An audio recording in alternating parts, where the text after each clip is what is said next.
Center.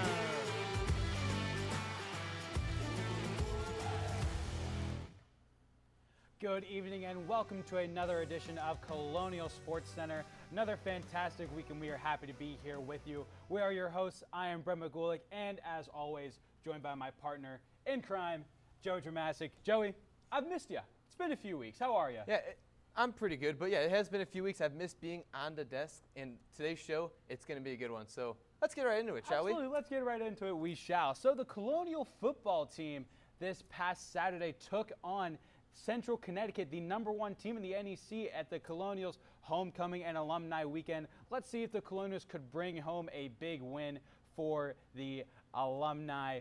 It was a fun one here. A lot of fans in the crowd. Let's see if the Colonials were able to make it, and they unfortunately could not pull this one out. 24-12 loss, as you can see here.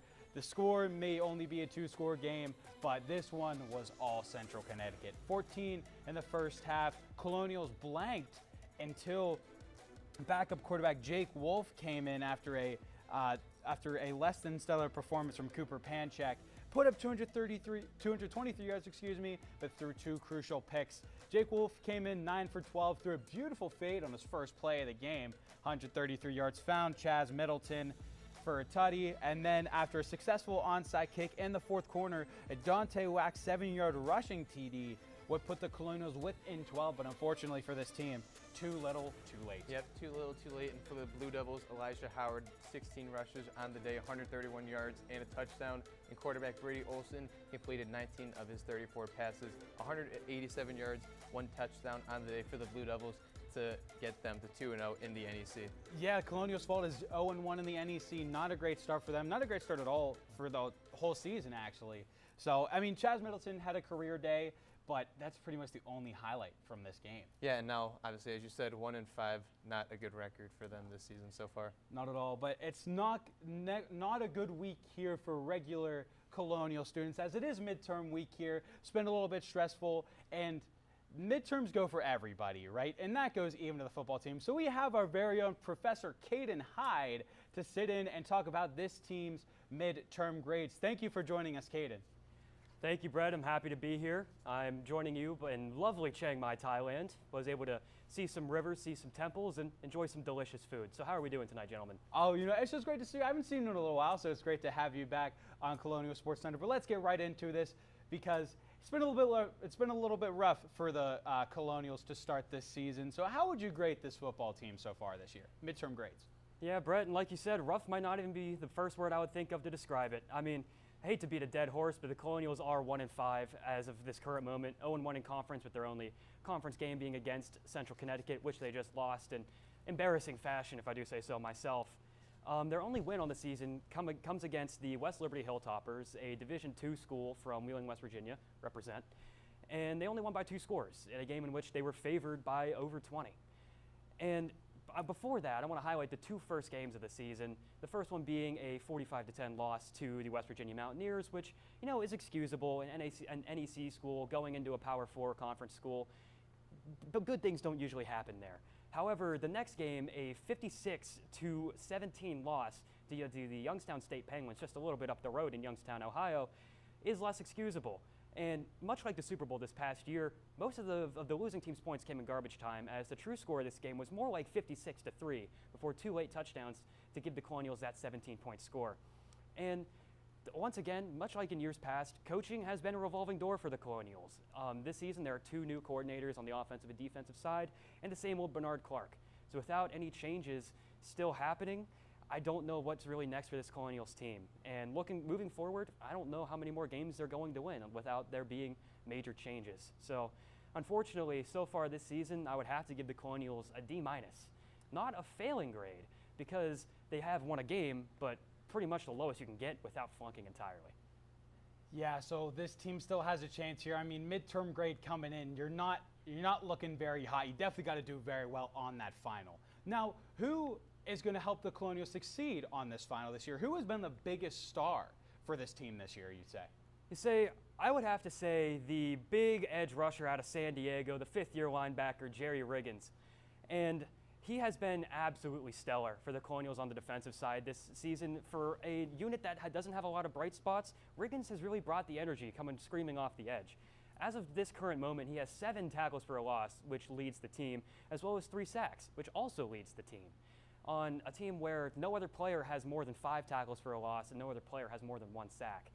So even in a unit where they cannot get very much pressure on the quarterback, they're not blocking very well, they're not plugging up holes on the defensive side, Riggins has been able to at least bring some kind of salvation screaming off the edge.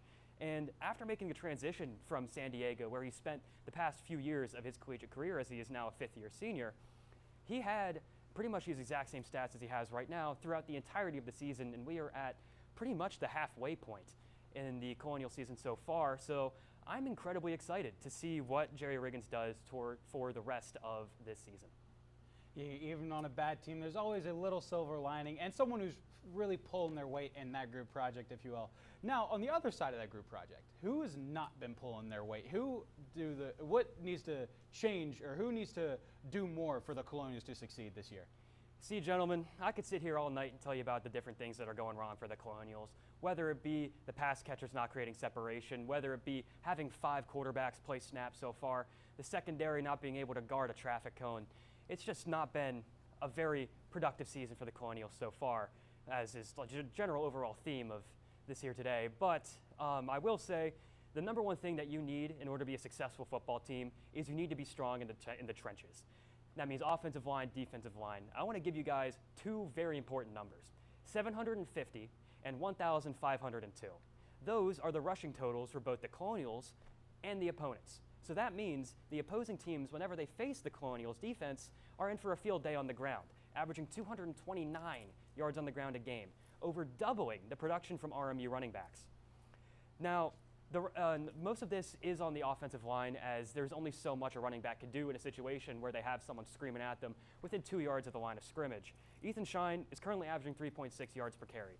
Not terrible, but not ideal. And as Joey mentioned in the previous segment with the graphic, Dante Wack had a 74-yard touchdown, which brought his yards per carry up to a still abhorrent 3.3, while the opponents are averaging a stellar 5.9 yards per carry in the meantime.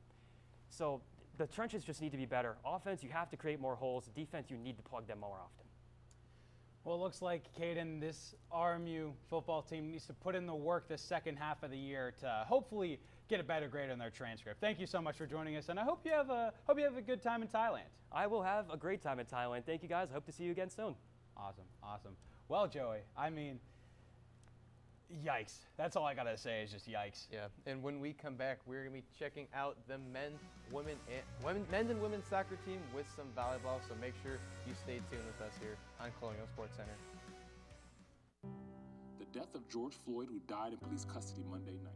Turning my pain into purpose is pretty much what I have done to start this foundation. It's going to take more than just us, you know, as a foundation. It's going to take the community, the world, to help us make a change, because it just can't be us.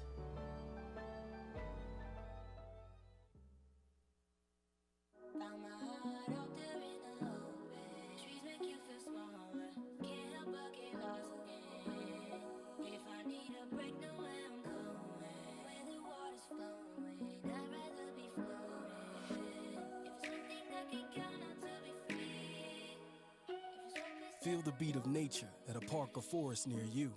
Find a forest and music inspired by nature at discovertheforest.org.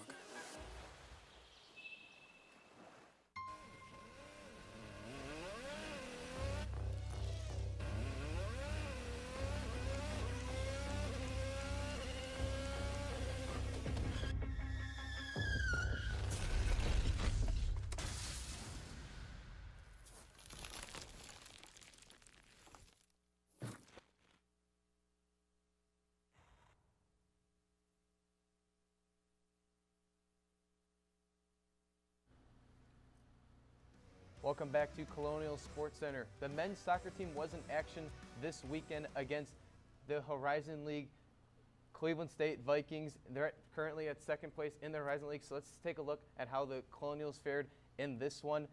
As we see here, a 1-1 draw. Jack Bergiano scored in the 86th minute as he gave the Colonials a lead late into the game, but with under 10 seconds left, Mertz scored for the Cleveland State Vikings with a header with 1 second to go.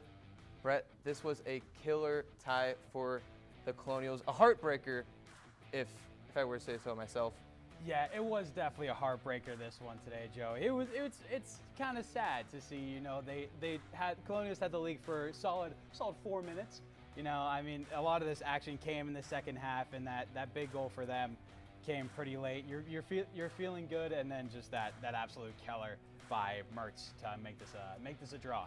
Yeah, Tom Mertz with the late goal. So let's take a look at the 2 goals in this game that were both scored by Bergiano and Mertz. You see here, Kyler Miller is going to dribble it up. He's going to show off some of his skills. He's going to lay it off to Jack Bergiano. He's going to get the ball here just outside the box, decide what to make a move, makes a move right, puts it past the Viking keeper. You see the team is hyped. The team was very excited for this one. And with 6 seconds left, the Vikings are going to put up a corner, and Mertz is going to hit that ball into the back of the net with his head with 1 second to go. You see here the Vikings excited, and for the Colonials on the field, on the pitch, they were devastated after this game, especially after the lead that they got with just a few minutes left in the game, and then ending with a draw. That's a rough one. It really is. We mentioned that a lot. It's a rough one. It's kind of heartbreaking, but I mean, 1 point's better than 0, so you'll take the small wins when you can. And still second place in the Rise League. Yeah, absolutely. So moving on here, let's head over to the other side of the pitch, going over to women's soccer. They took on Purdue Fort Wayne this past week. Let's see how the Colonials would fare in this one. Going to the first half, Shauna Gamble sends it into Paloma Swank. They're centering pass to Ava Trethway, and that one is going to be stopped by the keeper, Jordan Imes, for the Mastodons. Keeps that one out. Beautiful centering pass here, but Imes just all over this one. Imes over indeed, getting that diving save to keep the Colonials outside of the net. Now, Colonials back on the attack. About 20 minutes left in the first half, and a huge solo goal by Ava Trethway put that one top corner. Colonials strike first, 1-0. Yep, just getting the ball, taking the touch, and putting it top left to get past Imes to get the Colonials up 1-0 here in the first half. Yeah, Colonials still dominating here right after that first goal, going right at it. This one, that is Madison Hurst, and that is going to be saved by the keeper, Imes. Colonials keeping the pressure on here, keeping it interesting. Yep, and Hurst trying a little bit of an outside shot, but Imes is there to scoop that one up. Now moving over to the second half, 1-0 at the end of the first. Colonials up. Mastodons break free. Open space here. A little bit of a push away, moving to the other side, and that gets put into the box and a shot, and then a huge save by Emma Cameron, keeping this one a 1-goal game, but the Mastodons still on the attack. That ball stuck in the box, a nice clear there for the Colonials. Did not go very far, but this one does, and a huge save here by Emma Cameron. She has been fantastic for the Colonials. Huge save, kind of making herself known there with a beautiful save. Now moving on here, Bella Campbell finds Ava Trethway open in the space all by herself. And the shot, and she scores. Ava Trethway nails her second of the game, putting the Colonials up 2-0, erasing any bit of doubt from that last play. Yep, Joey. and that goal secured her first collegiate brace, so congrats to Trethway with that goal right there. Great for her. Now 2-0, about 18 left to go in the first half. Breaking free here are the Colonials. That shot is blocked. A little bit of scrum in here. And that is Ava Williams to clean up the damage. Her first college goal for the Colonials. The freshman puts in the dagger for the Robert Morris. And this one would end 3-0. Great game for the Colonials. Yep. And as we saw there on the graphic right there, Purdue Fort Wayne 0-6, their worst start since 2017, in which they started play 0-7. So kind of a rough start for the Mastodons there. Yeah, but I mean, it's been a good week for the Colonials. Nice win there, and there's a little bit of, we got to give it an award this week. Got to roll out the red carpet a little bit, if you will. Yeah, for the Horizon League Offensive Player of the Week, that was awarded to Ava Trethway this week after her performance against Purdue Fort Wayne in that game. The game, obviously, as we saw in the highlights just a second ago, 2 goals, her career high, a brace for the Colonials. She's been a real killer for the Colonials this year, scoring 5 goals so far. Absolutely, also 12 points on the season. She's been amazing for this team to start, no doubt. It has been a lot of fun to watch these teams. It has been a lot of fun, and we're going to go to the volleyball court as the Colonials were in action against IU Indy this past weekend. So let's take a look at how the Colonials fared in this one. And in match 1, IU Indy would take the first game 3-1, 25-18. The Colonials would take set 2, 25-19, but then IU Indy the rest of the way. Yeah, Jasmine Puricall. It was a little bit of a rough one here. The Colonials not anything too crazy. Couldn't get past the IU Indy bug. But Jasmine Puricall, 31 digs here. Layla Todd had a team best 16 kills. So those individual stats have been there for the Colonials, but unfortunately could not get this one out. Moving on here to match number 2. See if the Colonials could take this one. Unfortunately, this one would go to 5, but they would eventually fall 3-2. IU Indy would take the first 3 sets, looking grim for the Colonials, but RMU would pick up the 4th one, 26-24. Eventually would, or excuse me, sorry, they would go set 2 and set 4, but in that 5th set, unfortunately, would fall 15-11. Now in this one, again, more individual stats here.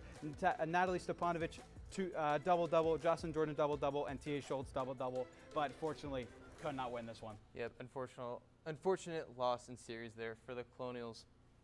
And when we come back, we're going to be talking about some hockey, so you don't want to miss that. Make sure to stay tuned with us here on Colonial Sports Center.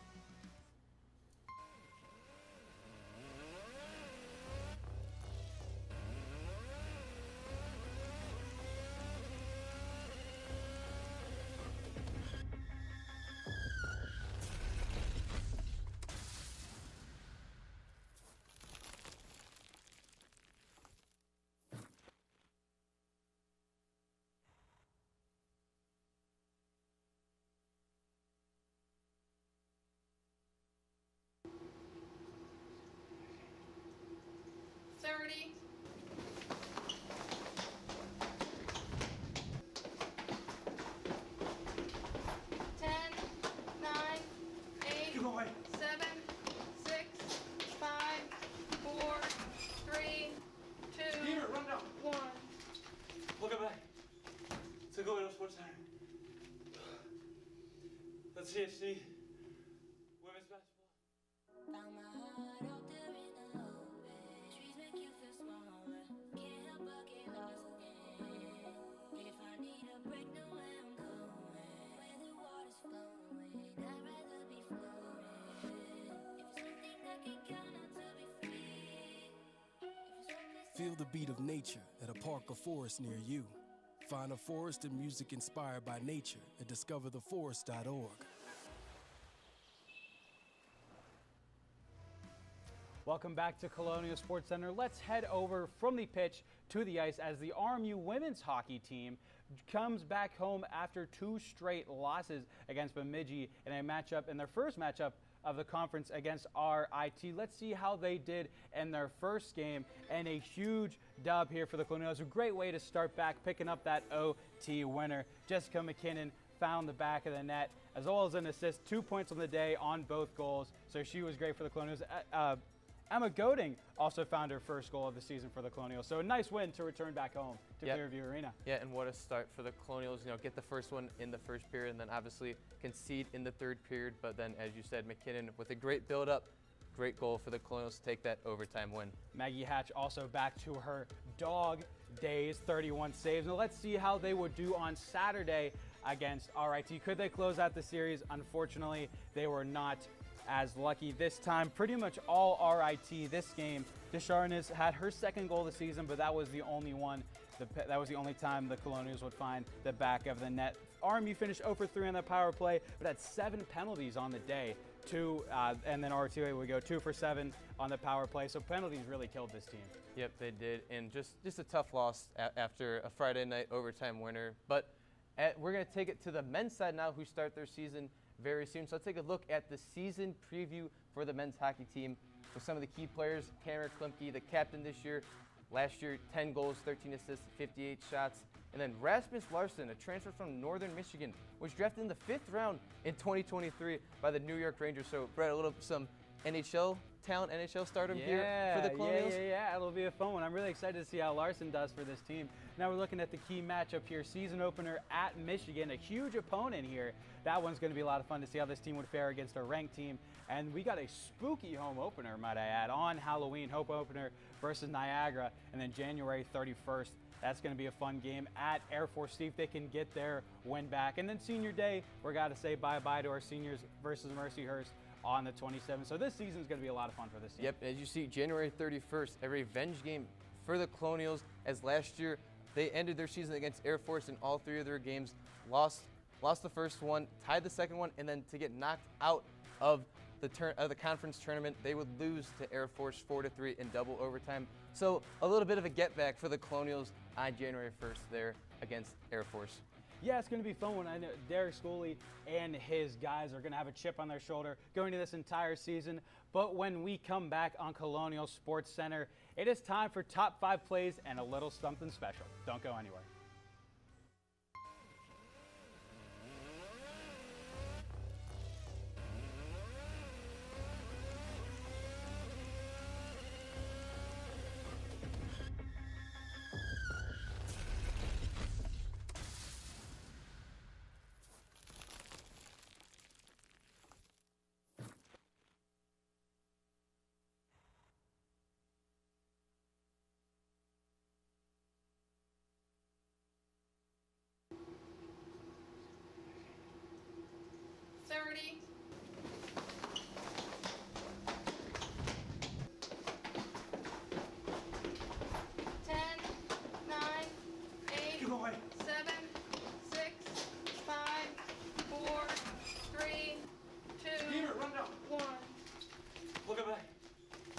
Colonial Sports Center.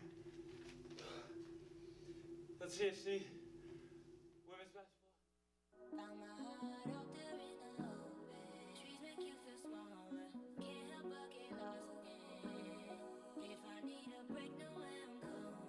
Where the water's flowing, I'd rather be floating.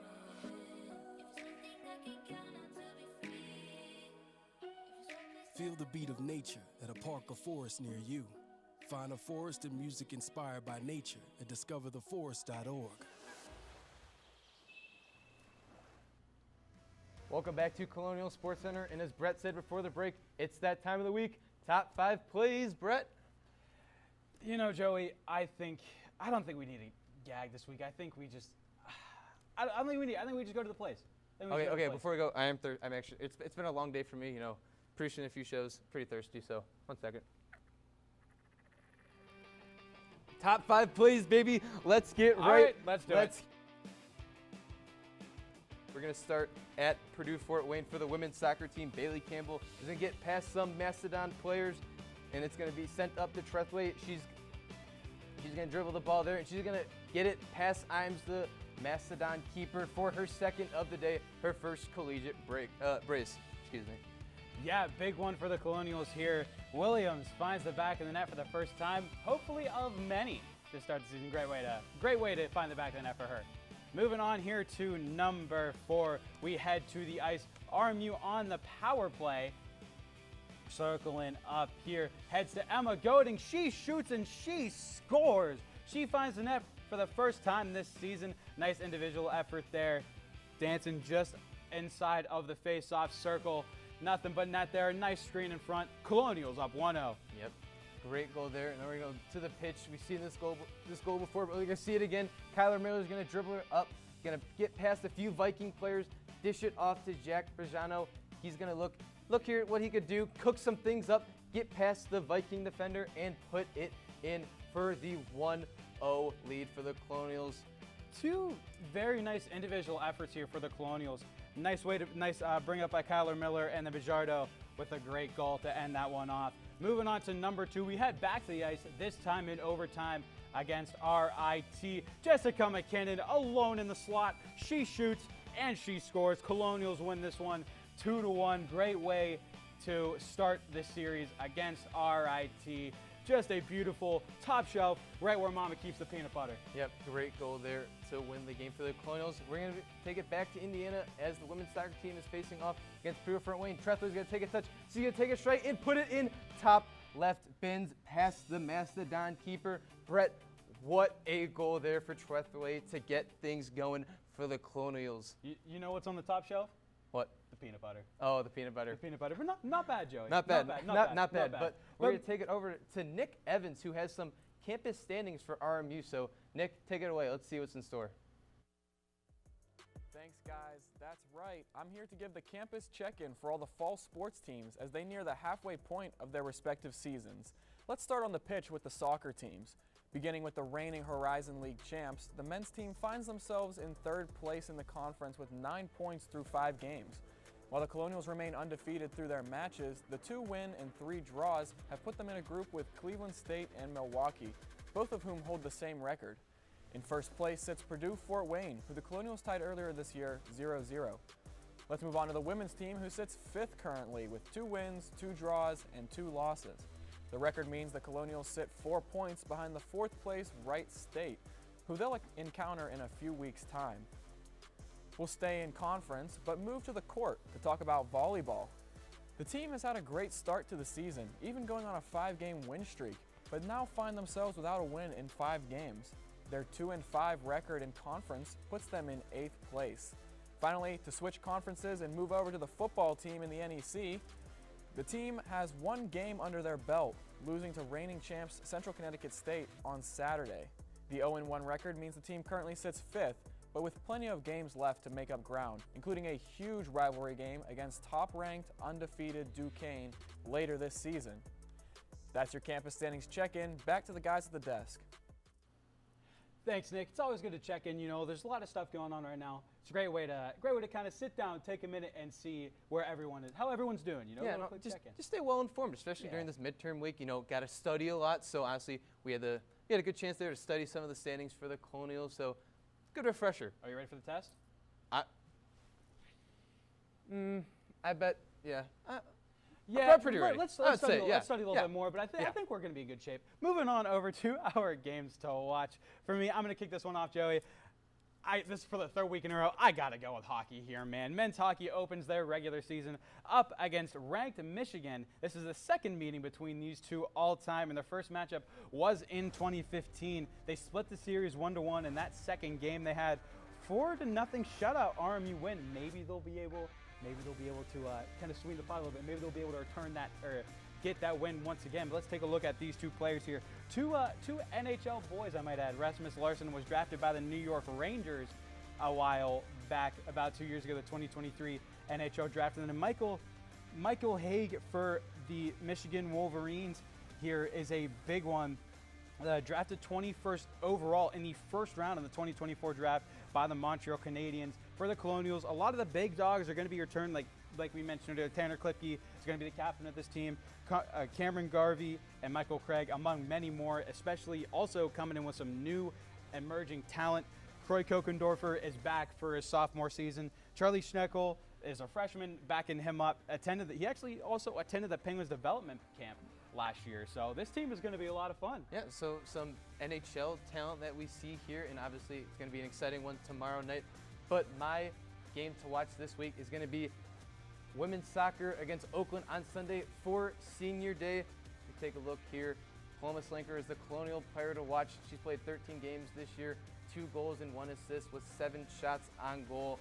And then Gray Cole for the Golden Grizz with 6 goals on the year, and one of those being a game winner. So pretty exciting day on Sunday. You know, it's Senior Day, saying bye-bye to the seniors pretty early. You know, Colonials have a few more games left in their season, but for the 5 seniors for the Colonials, they've done tremendous work last year, getting 4th in the Horizon League. So it'll be sad to say goodbye, but you know, hopefully a good one for the Colonials on Sunday. Hopefully get another win in the column too. They're 4-6 right now, so hopefully get a little bit closer here to 500 would be a great way to send off those seniors for sure. Great way to send off, and obviously we'll be curious to see how the men's hockey team does against Michigan. You know, that'll be an exciting one to open up their season. I'm so excited. It's going to be a lot of fun here. Well, that is all we have on Colonial Sports Center. We will see you next week.